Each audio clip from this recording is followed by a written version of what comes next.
The Carter Brown Mystery Theater.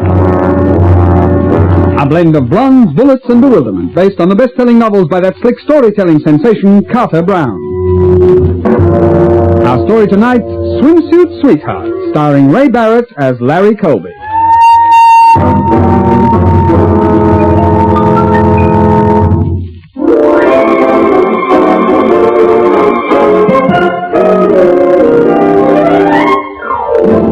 There are two good reasons why I put up with working for the Bean Detective Agency. One is the monthly paycheck with my name on it, and the other is Hal Dean's private secretary. Her name is Patricia, but I call her Pat, the wish being father to the thought.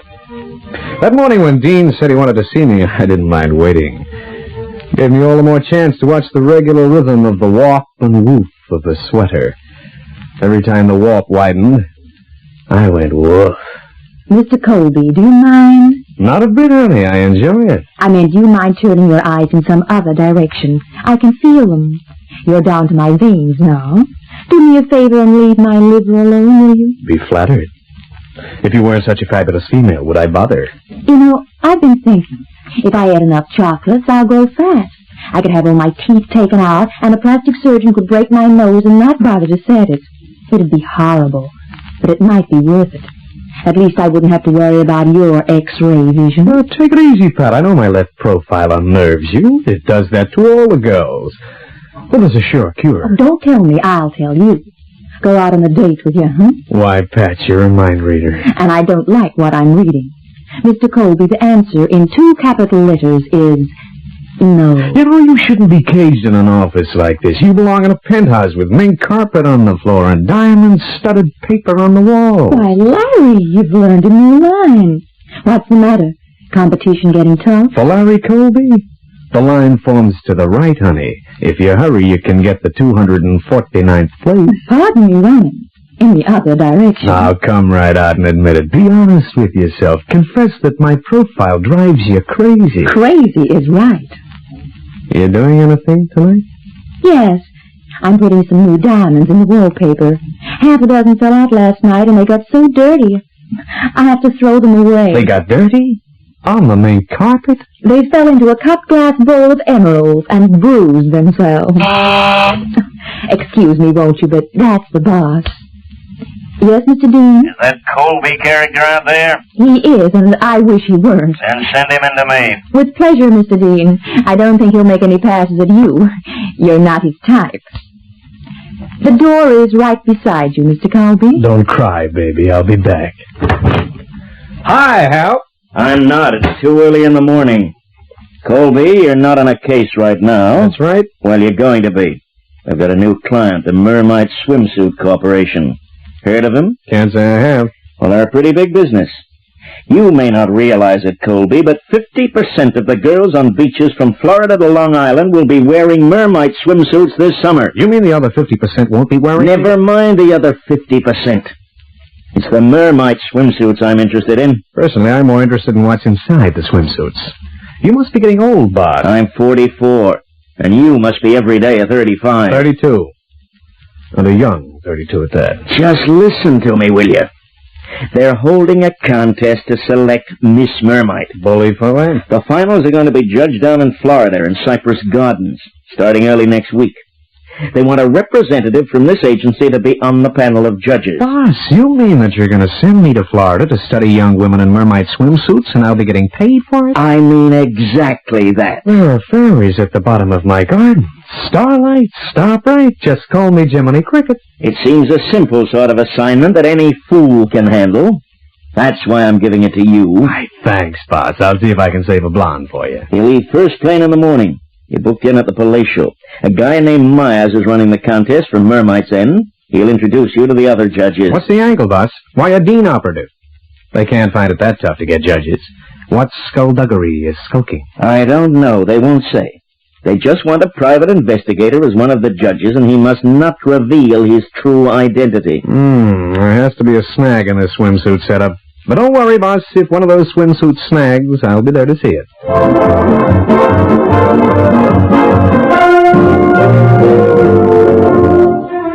I went home and packed. Being my last night in New York, for a week at least, I said my farewells. Cocktails with Carol, dinner with Diane, supper with Sylvia, breakfast with Bettina, and Kathy kissed me goodbye at the airport.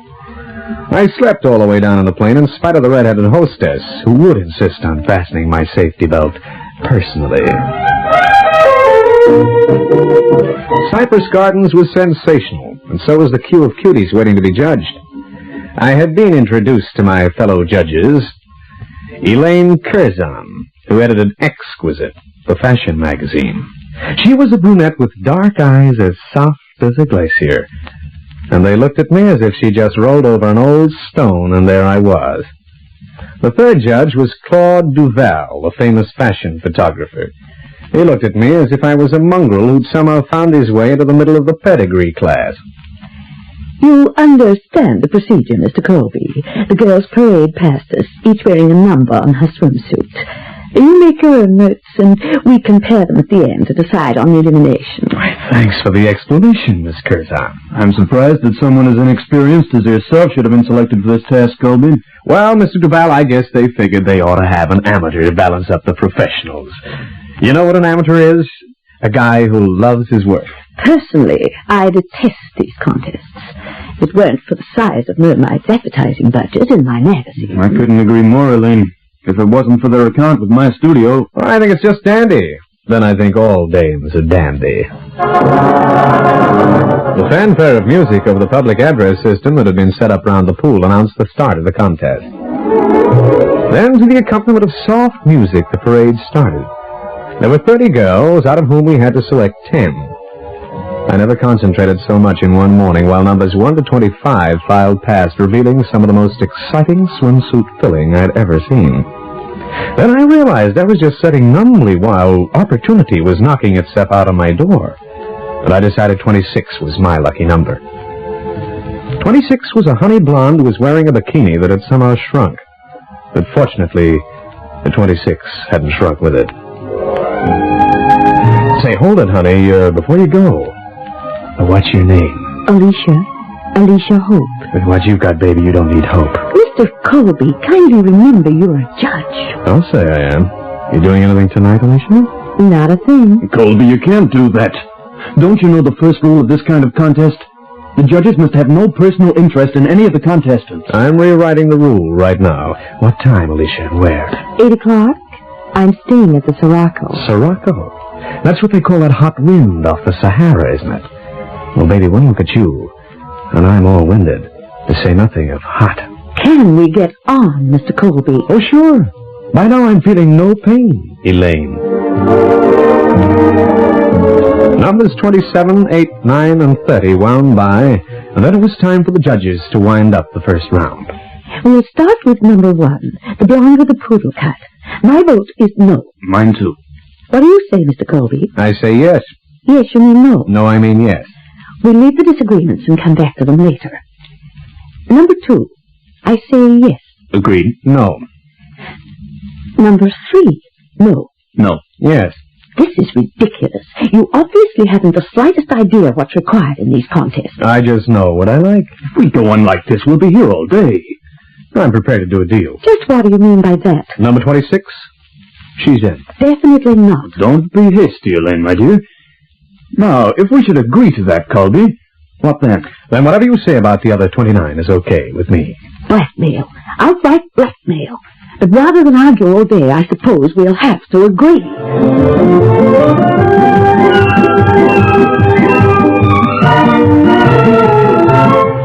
It was 5:30 by the time I got back to my hotel, just enough time to shower, change, and eat before my date with Alicia Hope.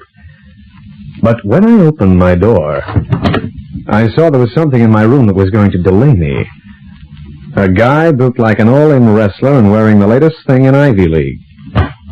Don't tell me, let me guess, I'm in the wrong room. Impossible. You're in the wrong room. Doubtful. You want to see me? For sure. Now it's your turn. Mr. Colby, you've been sent down from New York as one of the judges in the Mermaid contest. Uh-huh. The point is that the Mermaid organization has been told a number of times now to cancel their contest. I'm here to ask you to tell them that we mean business. Why do you want the contest canceled? The reasons don't concern you. But I want you to appreciate the importance of this so that you can pass the message on. This message.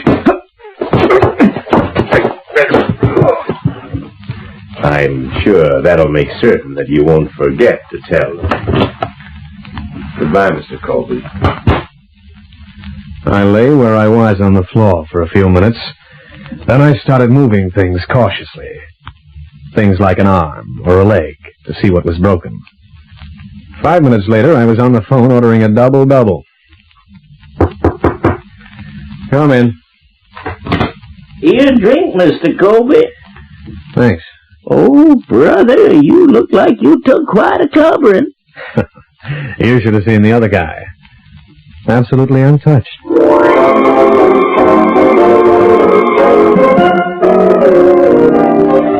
It was 8 o'clock when my bruised bones, covered by a tuxedo, came to a stop outside Alicia Hope's room at the Sirocco.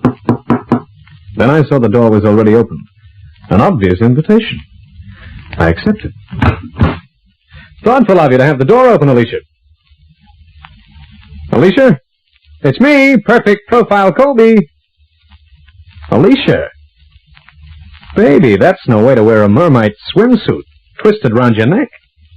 How can you breathe? Oh, I get it. You can't. In case you don't know it, Alicia, you're dead.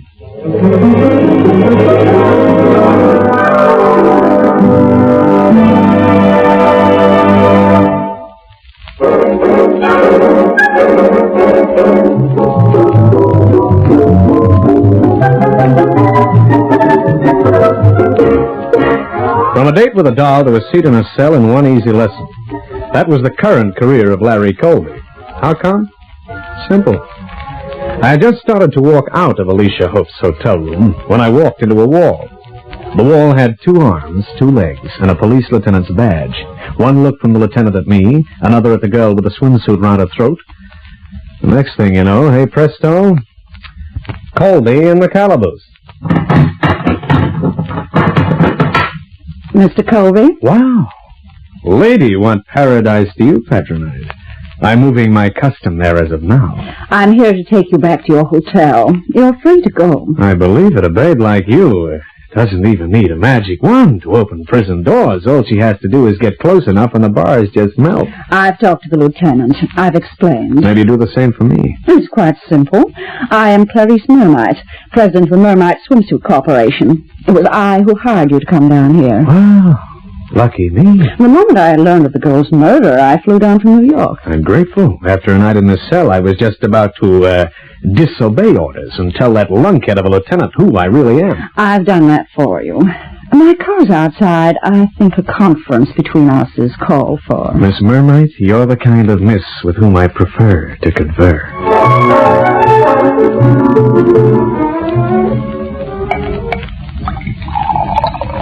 Drink this, Mr. Colby. It'll cheer you up. Thanks. And I'll stand side on so you can see my profile. That should cheer you up. You're quite a handsome man. And you know it. How can I help it? My mirror tells me so every morning. However, the purpose of this conference is not to discuss your attractions. Mr. Colby, you were hired to keep my contest out of trouble, not for me to get you out of trouble. Miss Mermite, I was high and blind. You can't blame me if you didn't tell the agency that there was somebody trying to stop this contest. How do you know that? A guy called on me and told me by means of a few bruises. Then Alicia Hope gets murdered. Don't you think it's about time you told me a few things? Very well, Mr. Colby.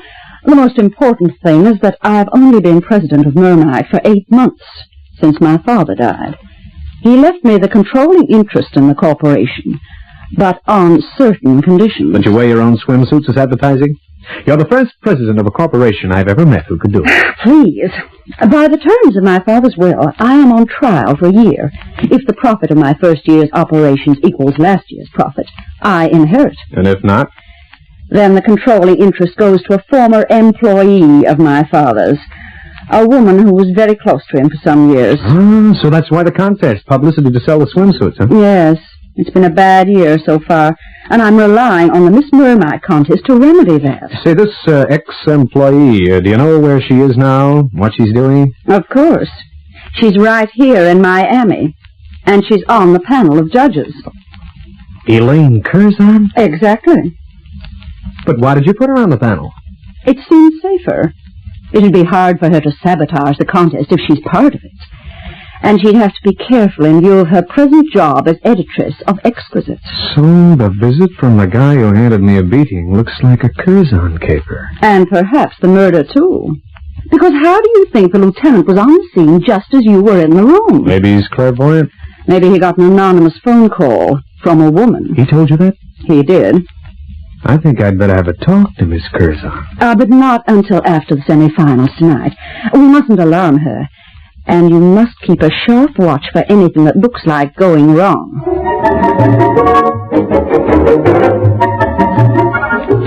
But the only thing that went wrong with the semifinals was that we had to eliminate 6 out of the 10 contestants. If I'd had my way, I'd have hung the first prize ribbon around each of the 10 sets of vital statistics. After all the speeches were over, I got close to Elaine Curzon. What do you want, Mr. Colby? Oh, it's this way, Elaine. I thought I'd give you a break. After looking at all those girls, I figured you might get a kick out of a good-looking guy like me. A kick seems a wonderful idea. But I'm afraid your hide's so thick I might sprain an ankle. You're not going to tell me my profile doesn't do things to you. It does, Mr. Colby.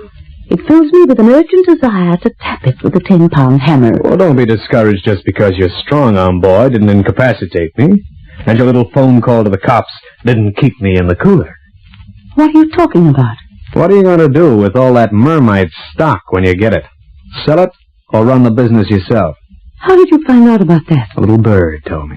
You mean a little termite named Mermite? I should explain, Elaine. I'm employed by the Dean Detective Agency of New York. Well, that accounts for how little you know about beauty contests. I know someone's anxious to cancel this contest, someone with a motive. And you've got the biggest, most beautiful motive I've ever seen. I suggest you look me in the face when you say that. And I also suggest you brush up on your detecting. I hardly need to take any drastic steps to collect the control of the corporation. Business has been bad this last 8 months. It can hardly pick up enough in the remaining 4. All I have to do is nothing. Even with the publicity this contest will give the outfit? Even with that. I'm afraid you're barking up the wrong tree, bloodhound.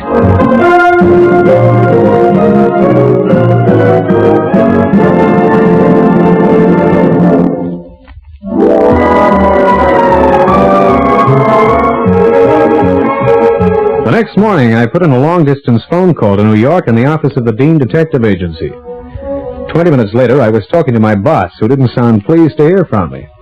Colby, what do you want? Help! I read about the dame getting murdered. What's the pitch, Larry? I don't know. That's why I'm calling you. Well, do you realize how much it costs to call from New York to Florida this time of day? Sure, so don't waste it. Boss, I need information. What about? The fashion magazine called Exquisite. I want to know the names of the principal stockholders and how much stock they hold. Also, if there's been any change in the management the last 18 months. And I've got to know this before tonight. The finals of the contest are tonight. Okay, stay around your hotel. I'll call you back. Fine. So long, Hal. Come in. Mr. Colby, I've been looking for you. Oh, Mr. Myers, come on in. Have a drink. At 10 in the morning? At 2 minutes past 10 in the morning. No, thank you. I just come to tell you about the arrangements for the finals tonight. Oh, sure. It's going to be a wonderful night, Mr. Colby. We'll floodlight the pool at Cypress Gardens, and Miss Mermaid has had a wonderful idea. When the parade starts, there will only be a single spotlight on the girl who is moving round the pool. Everything else will be in darkness. Sounds good. Oh, Miss Mermaid has done a wonderful job organizing. She's handled nothing else for the last 10 days or so. Only a week ago, she told me she didn't care how much it cost to stage the finals, but it had to be done right. I'll bet that long-distance conversation must have been expensive. Long distance? Why, no, Mr. Colby. Miss Mermaid was here when she told me that. I was under the impression she was in New York a week ago. An understandable mistake. Miss Mermaid came down here incognito, rented a small villa so she could devote her whole time to the contest. Really? And how horrible that this murder should happen after so much preparation. The police are even going to be present at the finals tonight. Speaking of the murder, the dead girl, Alicia Hope, she was from New York. A model, so the police told me. You never knew her before the contest, by any chance? Strange you should say that, Mr. Colby. I only thought of it this morning. I was going to tell the lieutenant tonight. Tell him what? It must have been 3 or 4 months ago. She came into the corporation's office in New York to pick up some new swimsuit she was going to model for a magazine. The magazine's name? You remember that? Oh, yes. It was Miss Curzon's magazine, Exquisite. Miss Curzon was with her. Well, thank you, Mr. Mars. That's very interesting. Just do me one favor. Don't tell that to the police till the finals are all over, huh? I wasn't going to, Mr. Colby. Nothing must spoil the finals.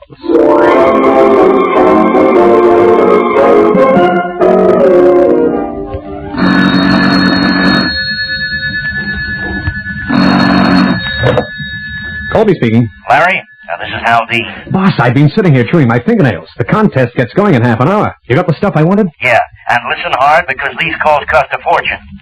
There was a major change in the ownership of Exquisite 6 months ago. The magazine was bought out by a private company.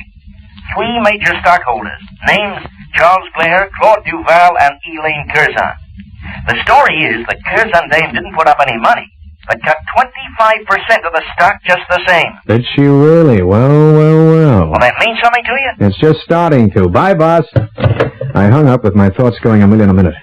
I was so preoccupied that I even walked out of my hotel room without giving my usual glance at the mirror to check whether my profile was still perfect.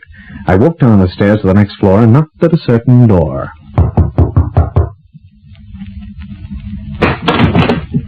Mr. Colby, you have the wrong room. I'm not one of the contestants. This is the right room, Elaine. We've got to have a talk. You're not welcome here, Mr. Colby. You might change your mind after you've heard what I've got to say. I think that's extremely unlikely. Just tell me one thing first. How much nerve have you got, Elaine? Not nearly as much as you have, Mr. Colby. However much you've got, you're going to need it all. That's if I can persuade you to do what I want.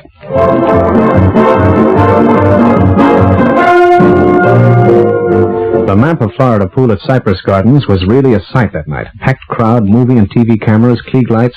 The judges, Elaine Curzon, Duval, and me, were seated at one end in front of the seats holding the VIPs. I had made sure I was between Duval and Elaine. I was feeling kind of tense. I could sense Elaine was, too. I hoped my hunch was right. The preliminaries were all over with at last, and after the fanfare came the announcement of the 4 finalists over the PA. Then the soft music started. And all the lights went out except the single spot on the first of the 4 girls as she walked slowly round the rim of the pool. But for once I wasn't watching. I had my eyes glued to the darkness beside me. Suddenly a shadow swooped down, and my hand dived out to grab another hand. A hand that held a knife. Let go of me. Oh, no, Miss Mermite. Larry, you don't mean... Isn't it plain, Elaine? Miss Mermite meant murder.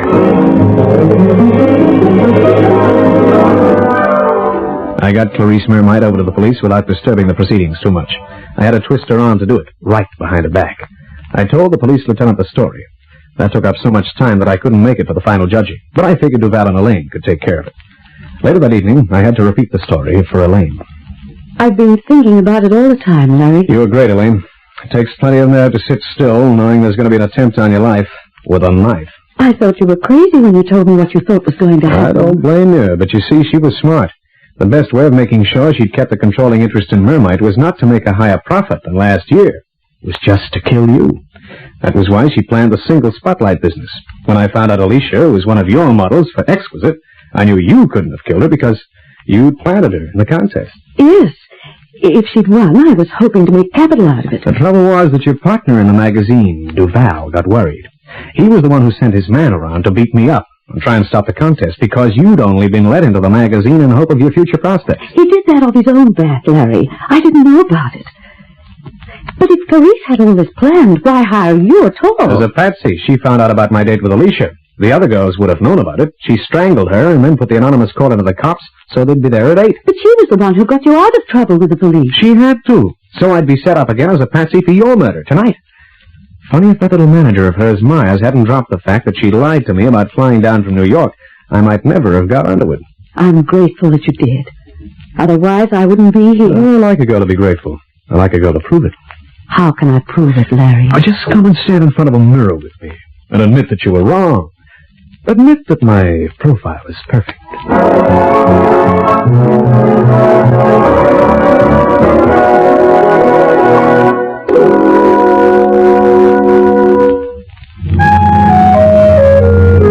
The Carter Brown Mystery Theatre, based on the best-selling novels by Carter Brown, is written and directed by Maurice Travers for Grace Gibson Radio Productions.